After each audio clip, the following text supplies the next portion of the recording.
my name is Julie Swan and my business is called Forgotten China. Forgotten China sources old, mainly vintage china pieces and upcycles it into jewellery, lighting fixtures, teacup candles and cake stands. Really, I hope she loves it. Oh, she will. Thanks again. Bye. So Forgotten China takes old vintage china and with it I create lighting fixtures, vintage cake stands, bespoke jewellery pieces and teacup candles.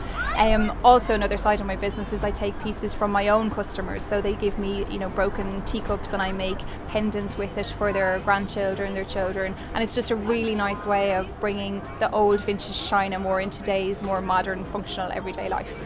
So this is one of my Forgotten China cake stands. I source the plates in charity shops and auction rooms around the country and then drill up the plates and make them into the cake stands. So this is another product from the Forgotten China range, a candle in a teacup.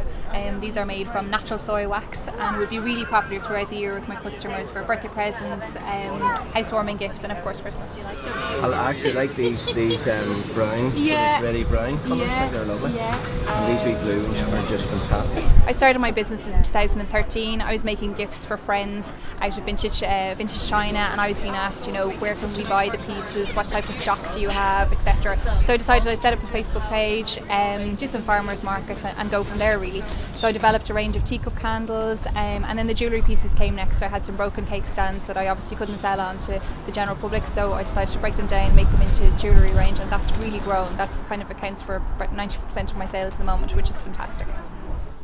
So the main challenges for running my business were initially maybe with orders coming in online through Facebook and through the website was how I was going to get the pieces to the end customer in the same condition as when they set off from me.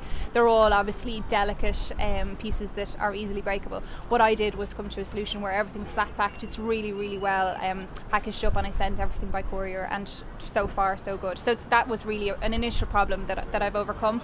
Another one that I have been working through is scalability. So if I have retail outlets who come to me who want 50 pieces of very, very similar items, how am I going to resolve that particular problem? Over the last couple of months I've come up with a solution that I believe will probably help them and that will be the way forward for me in the future. I think there are numerous positive things about running my own business, but the one that I found extremely positive is the fact that I'm building up my customer base. I see my customers coming to me for, say, initially a birthday present or a housewarming gift or whatever, and then the following month I see them coming back and they're looking for something different, maybe for Mother's Day or a Christmas present, and that's a really, really positive thing for my business to see that customer base growing, but also repeat customers and becoming a gift problem solver really for people is fantastic.